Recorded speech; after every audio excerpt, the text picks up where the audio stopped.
Hi guys, good morning, welcome back on Foma educational lab. Last lecture के अंदर हम लोग साइक्लोट्रॉन के बारे में बात किए थे, है ना। और साइक्लोट्रॉन को मैंने तो पहले बताया था कि डिटेक्टर क्या होता है और एक एक्सेलरेटर क्या होता है। ये दो चीज़ें यूनिट नंबर 3 के अंदर पढ़ने वाले हैं। फिर हमने एक्सेलरेटर में चालू किया था साइक्लोट्रॉन, और हमने बोला था कि साइक्लोट्रॉन एक ऐसा मशीन है जिसकी हेल्प से हम लोग क्या करते हैं, जो चार्ज्ड पार्टिकल है, आवेशित कण है, उनको त्वरित करते हैं, उनको एक्सेलरेट करते हैं। और इसमें जो मेन कंसेप्ट होता है कि इलेक्ट्रिक फील्ड और मैग्नेटिक फील्ड की हेल्प से करते हैं। तो न्यूट्रल पार्टिकल्स होते हैं, उनको एक्सेलरेट नहीं कर सकते, बिकॉज न्यूट्रल पार्टिकल्स पे जो फोर्स होगा, इलेक्ट्रिक फोर्स और magnetic force, that will be zero. तो इसलिए आवेशित कणों पर ही कोई इस सिस्टम, इस मशीन की हेल्प से हम लोग एक्सेलरेट कर सकते हैं। ठीक है, चलिए अब जो साइक्लोट्रॉन है उसकी संरचना देखते हैं। उसका जो एक्सपेरिमेंटल सेटअप होता है वो कैसा होता है। साइक्लोट्रॉन की संरचना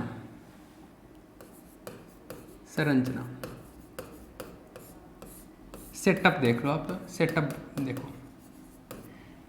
अब सुनना मेरी बात। सेटअप या जो एक्सपेरिमेंटल जो स्ट्रक्चर होता है वो कैसा होता है। मैं आंसर राइटिंग का एक तरीका बता रहा हूँ।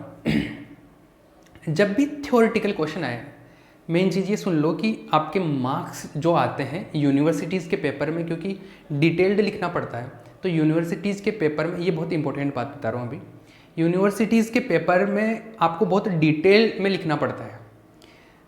सब सब्जेक्टिव आंसर्स होते हैं, मतलब बहुत थ्योरी लिखनी पड़ती है।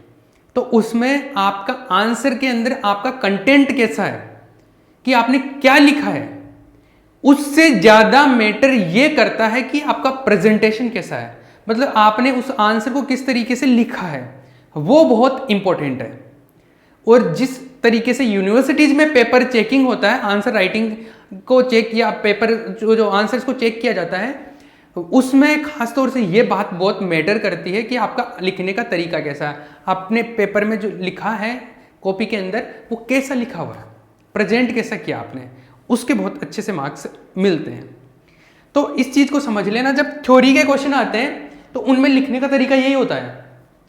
थ्योरी के क्वेश्चंस में आप समझ लो, देखो मैं एक थोड़ा सा आइडिया बता देता हूँ यहाँ पे, क्योंकि अब एग्जाम्स भी आने वाले हैं, तो उस चीज़ के लिए भी, जैसे मान लो कि आपको कुछ पूछा जाए, साइक्लोट्रॉन लिखने का तरीका बता देता हूँ। साइक्लोट्रॉन पूछा गया आपको, तो सबसे पहले तो आप साइक्लोट्रॉन का, जैसे आप साइक्लोट्रॉन यहाँ पे लिखा, हेडिंग लिखा, अंडरलाइन कर दो उसको, ये लो, और इसका ये आप इसका सपोज ये डेफिनेशन लिख दिया आपने ऐसे।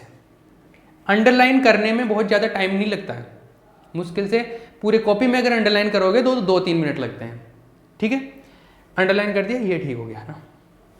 इसके बाद में जो भी आपने डिटेल लिखा, जैसे मान लो आपने नोट लिखा तो नोट आ गया आपका, ठीक है, एग्जाम्पल लिखे, एग्जाम्पल आ गया। इसके बाद में जैसे मैं मान लो संरचना लिख रहा हूँ, स्ट्रक्चर, तो संरचना हो जाएगा। तो इसको भी मैंने ऐसे लिख दिया, है ना, अंडरलाइन करना इसको। फिर जैसे संरचना के अंदर मान लो मैं ज़्यादा चीज़ें नहीं लिखवा रहा हूँ, बहुत कम चीज़ें लिखवा रहा हूँ, एक जैसे भी लिखवा रहा हूँ, तो मान लो कि मैं थ्योरी लिखवा रहा हूँ, तो आप उसको एक काम करो, पॉइंट बना के लिख दो ऐसे, कि एक पॉइंट ऐसे हो गया, फिर दूसरा पॉइंट ऐसे आ गया, ऐसे दूसरा पॉइंट आ गया, तीसरा पॉइंट आ गया, ये मान लो 3 पॉइंट आ गया थ्योरी में। फिर उसके आगे मान लो मैं कार्य प्रणाली लिख रहा हूँ कि वर्किंग कैसे होता है इसका, कार्य प्रणाली, वर्किंग,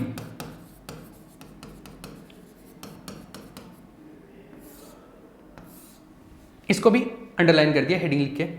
फिर ये आ जाएगा जैसे भी आएगा, ठीक है।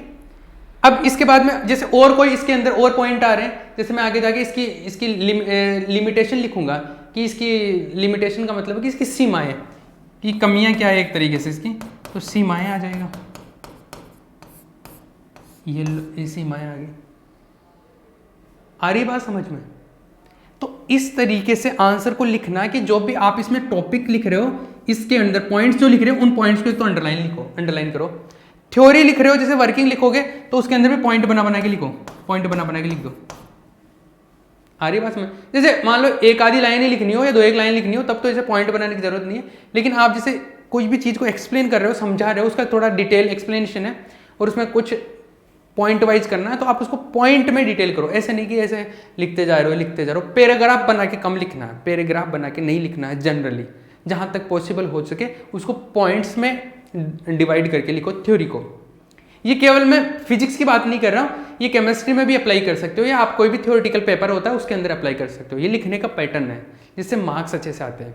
इसी के अंदर अगर मान लो जी मैथमेटिकल एक्सप्लेनेशन की बात करें, जैसे डेरिवेशन आएगा, इसमें एक डेरिवेशन भी आएगा, तो उसको हम मैं ऐसे लिख दूँ गणितीय विश्लेषण, गणितीय विश्लेषण, मैथमेटिकल एनालिसिस, और इसके अंदर हम लोग फिर वो जो डेरिवेशन आएगा वो डेरिवेशन की बात करेंगे।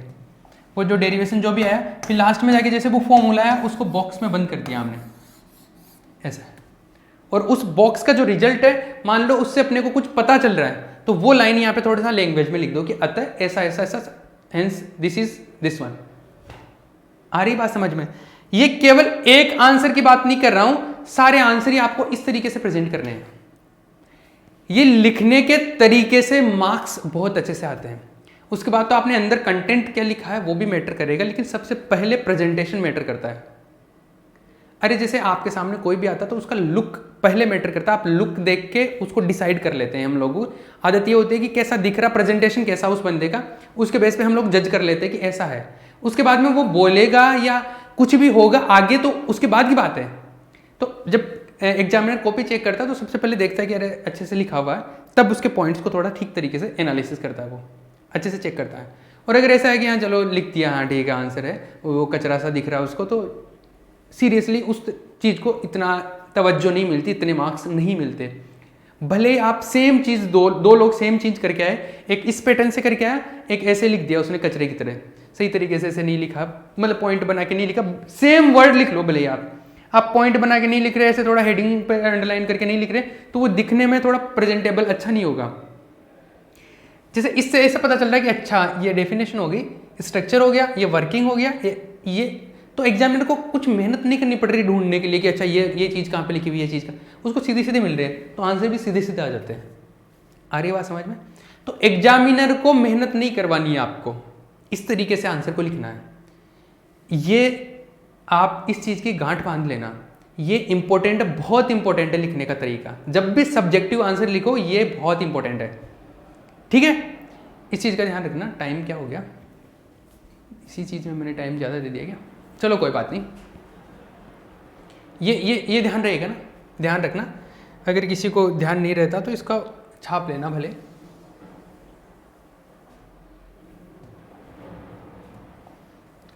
देखो संरचना की बात कर रहा था मैं, सेटअप की, एक्सपेरिमेंटल जो सेटअप है, इसका एक्सपेरिमेंटल सेटअप ऐसा होता है, ऐसा है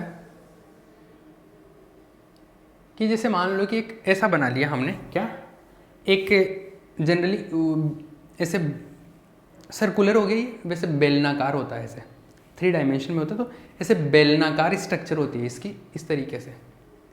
क्या है ये भी समझ आएगा। ऐसे इसके अंदर हम लोग एक काम करते हैं,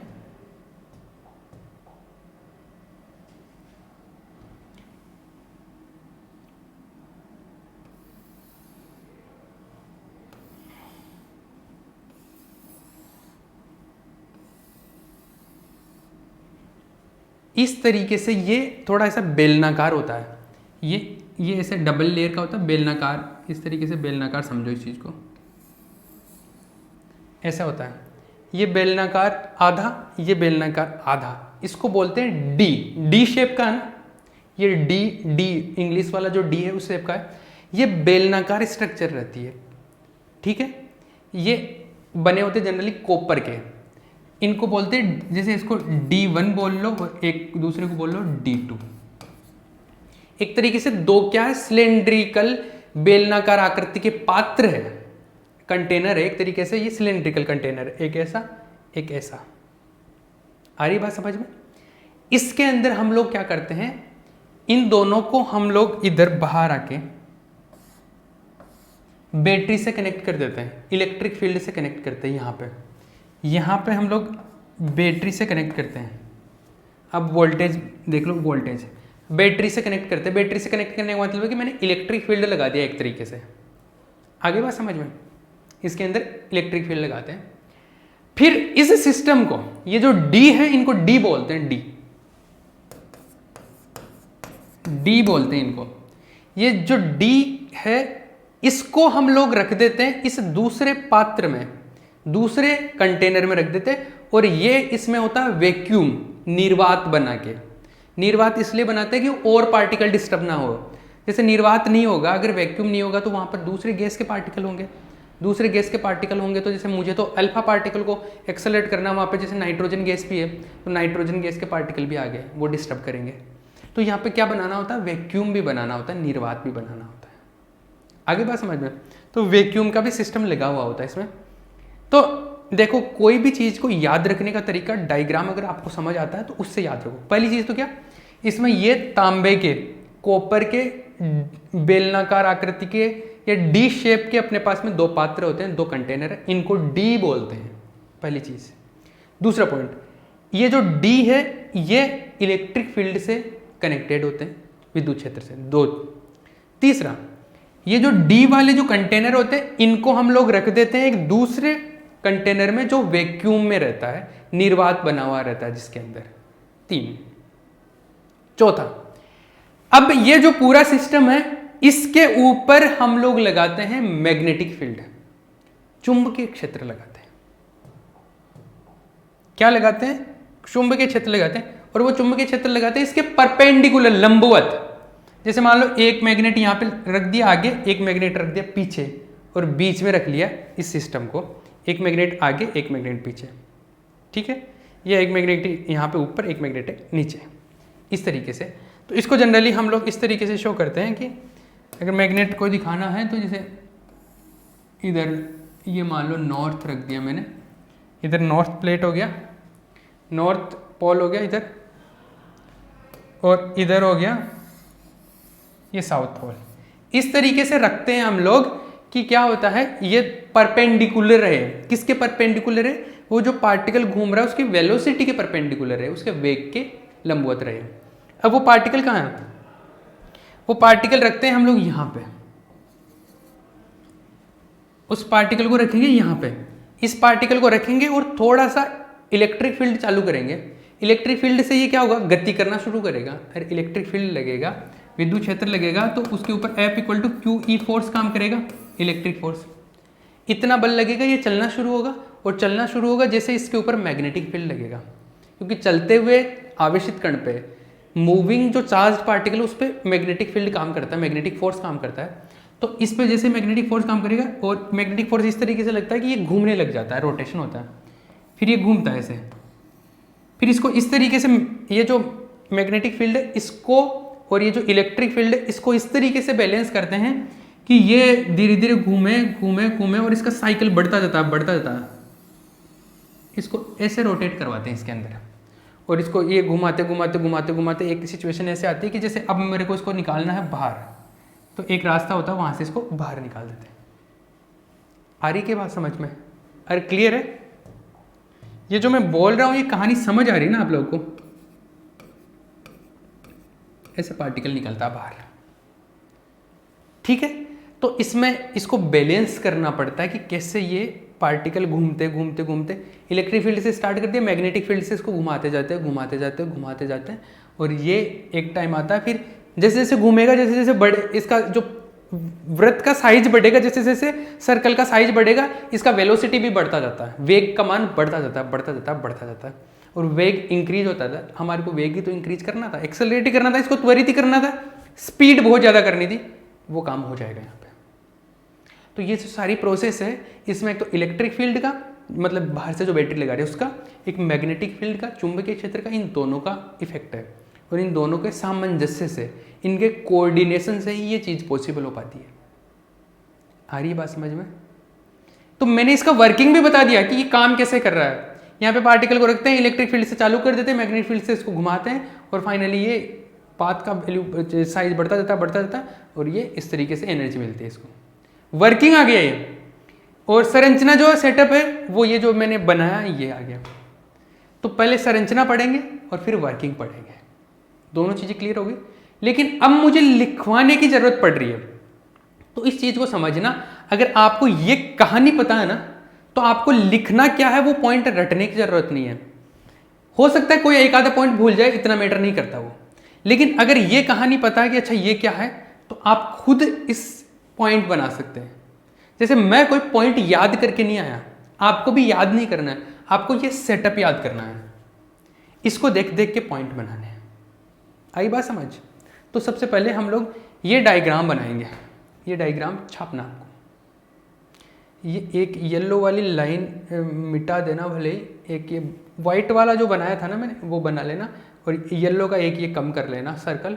वैसे मैं कम करूँगा तो ये सारे ही हट जाएंगे, क्योंकि एक सेकेंड मैं हटाऊँगा तो ये, हाँ हो गया। ये कम कर देना, एक लाइन कम कर देना, ताकि ये वाइट वाला अच्छे से दिखे। और ये यहाँ पे है ना, दूसरी चीज़ यहाँ पे लिख देता हूँ मैं कि यहाँ पे क्या है, निर्वात है, यहाँ पे वैक्यूम है। वैक्यूम का स्पेलिंग मेरे को हमेशा कन्फ्यूजन रहता है, आप देख लेना अपने हिसाब से। जैसे डबल सी आता है या डबल यू आता है, क्या पता नहीं इसमें क्या आता है। हाँ, तो निर्वात वैक्यूम है यहाँ पे। ये सिस्टम समझ आया? ठीक है, ये डायग्राम छापो, और यहाँ पे अब हम लोग संरचना सेटअप के पॉइंट्स लिखेंगे। पॉइंट्स लिखेंगे, चलिए पॉइंट लिखेंगे। पहला पॉइंट, ठीक है, डायग्राम हो जाएगा एक तरफ। डायग्राम को भी कैसे बनाया करो, अगर डायग्राम, क्योंकि पेपर, अगर पेपर का साइज इस तरीके से आ रहा है, आप जो लिख रहे हो वो पन्ना इस तरीके से कि एक तरफ अगर डायग्राम आ सकता है तो पॉइंट यहाँ से लिखना शुरू कर दो, ठीक है। और अगर मान लो ऐसा कि बहुत पूरे पेज में आ रहा है, तो फिर उसको बीच में बना दिया करो, और कुछ पॉइंट ऊपर लिख दिया करो, कुछ पॉइंट नीचे लिख दिया करो, ठीक है। प्रेजेंटेशन बहुत इंपॉर्टेंट है सब्जेक्टिव आंसर राइटिंग में, ठीक है। अब लिखो, पॉइंट लिखो, पॉइंट लिखते हैं हम लोग। तो पहला पॉइंट लिखो,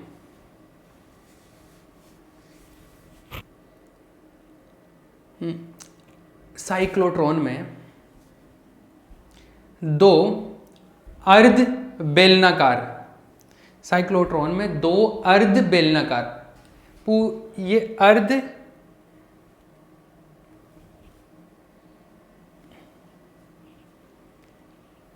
बेलनाकार, दो अर्ध बेलनाकार डी आकार के पात्र लेते हैं, डी आकार के पात्र लेते हैं, डी आकार के पात्र लेते हैं। इन्हें डी कहा जाता है, इन्हें डी कहा जाता है, इन्हें डी कहा जाता है। इंग्लिश में लिखो,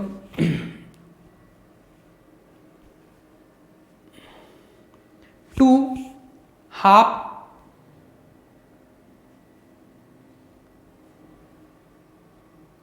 circular cylindrical, two half circular cylindrical metallic, two half circular cylindrical metallic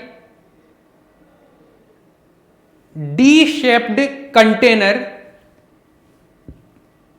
D shaped container are taken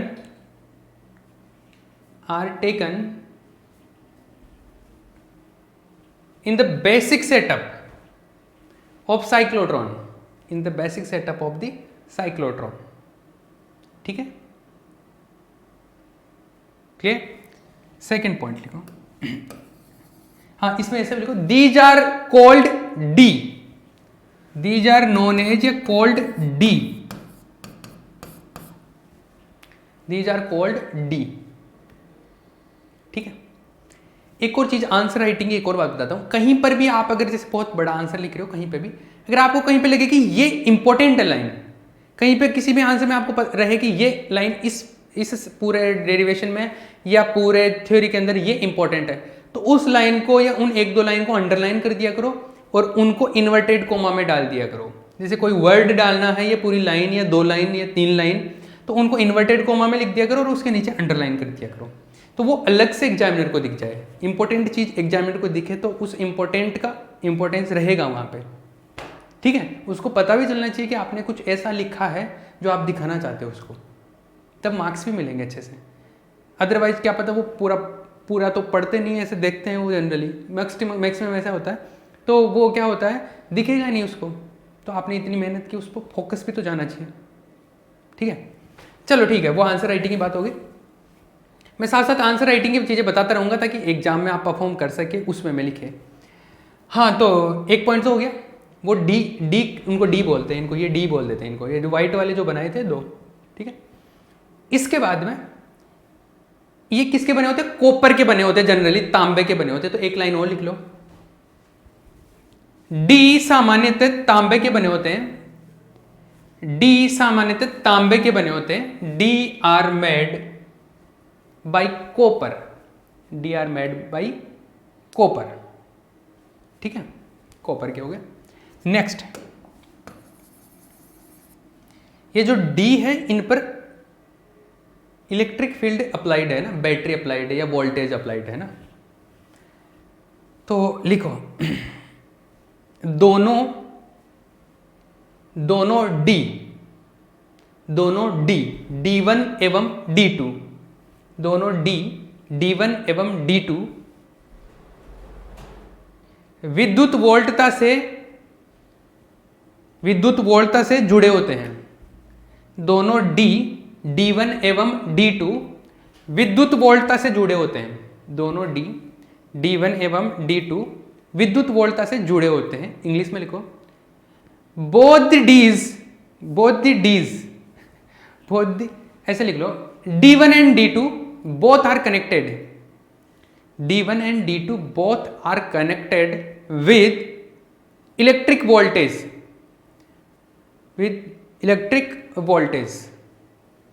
Both are connected with electric voltage. ठीक है, अभी इसकी अंदर की कहानी हो रही है। अब मैं धीरे धीरे बाहर आता हूँ इसके। ये समझ आए? अब इसमें ये जो पात्र है, ये वाला बाहर वाला, ये जो सर्कुलर बनाया है मैंने थोड़ा, इसके अंदर रख देते हैं इसको, है ना। और ये जो है वो निर्वात बना होता है, उसमें वैक्यूम होता है। तो लिखो, नेक्स्ट पॉइंट लिखो,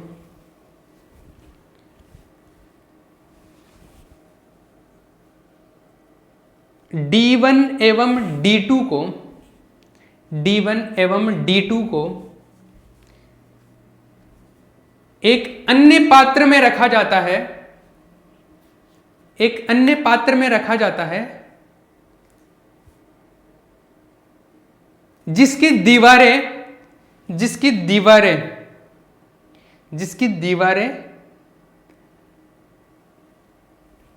D1 एवं D2 के समांतर हो। देखिए, इसके समांतर रहती है, ये पैरेलल रहे इन दोनों के, मतलब ये जैसे जैसे टर्न हो रहा है वो भी वैसे वैसे टर्न होगा।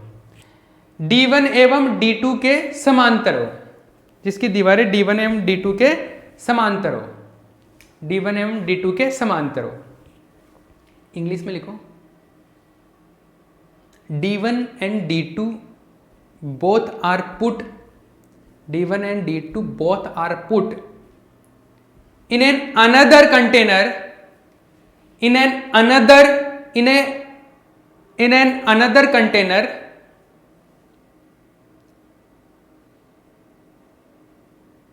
whose walls are parallel to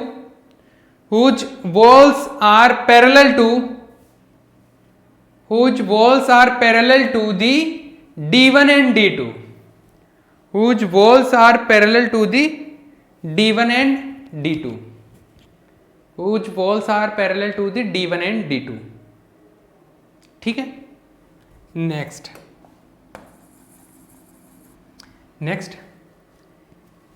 ये जो होता है, ये जो बाहर वाला पात्र होता है, ये निर्वातित होता है। यह पात्र निर्वातित होता है। यह पात्र निर्वातित होता है। There is vacuum in the outer container. There is vacuum in the outer container. There is vacuum in the outer container. ये पात्र निर्वातित होता है। ठीक है, यहां तक की कहानी होगी। आप लॉजिकली याद रखा करो, पहले अंदर से चल रहे थे, D1 D2 की बात कर ली, इसकी बैटरी की बात कर ली, फिर इस सबको हमने इसमें वैक्यूम में रखा। ठीक है, अब इसके बाहर हम लोग मैग्नेटिक फील्ड लगाते हैं, और वो इस तरीके से लगाते हैं कि इलेक्ट्रॉन की गति के परपेंडिकुलर हो। ठीक है, नेक्स्ट लिखो। इस संपूर्ण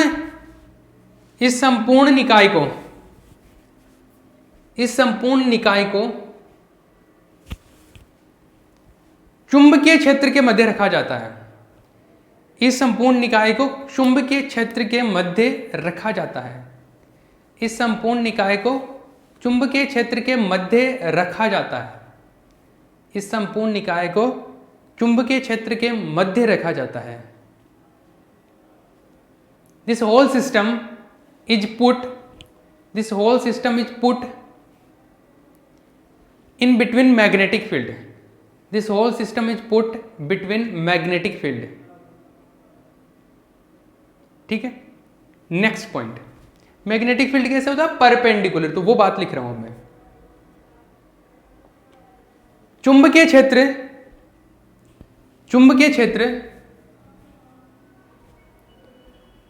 क्षेत्र इलेक्ट्रॉन की गति के लंबवत होता है। चुंबकीय क्षेत्र इलेक्ट्रॉन की गति के लंबवत होता है। चुंबकीय क्षेत्र इलेक्ट्रॉन की गति के लंबवत होता है। मैग्नेटिक फील्ड इज परपेंडिकुलर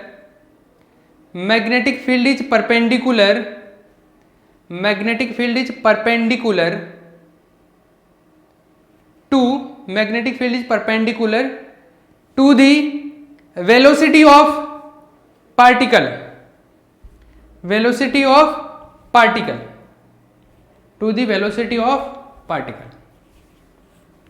ठीक है, ये हो गई इसकी स्ट्रक्चर की बात। ठीक है, ये इसकी संरचना होगी। तो इसको देख देख के लिखना, ये सारे पॉइंट्स लिखवा दिए मैंने। अब हम लोग इसकी कार्य प्रणाली देखेंगे, वर्किंग कैसे होता है। तो हम बात करेंगे कि इलेक्ट्रिक फील्ड से इसको स्टार्ट कर दिया जाता है, फिर मैग्नेटिक फील्ड से घुमाते हैं, और इलेक्ट्रिक फील्ड मैग्नेटिक फील्ड को इस तरीके से मैनेज करते हैं कि इनके बीच में घूमते घूमते उसकी त्रिज्या बढ़ती रहे, रेडियस बढ़ते रहे, और फाइनली इसको एक एनर्जी दे दी जाती है। इस तरीके से इसको एक्सेलरेट करते हैं। ये कहानी पॉइंट वाइज लिखनी है। तो नेक्स्ट पॉइंट होगा वर्किंग, कार्य प्रणाली। ठीक है, वो नेक्स्ट लेक्चर के अंदर करेंगे। ठीक है, ओके।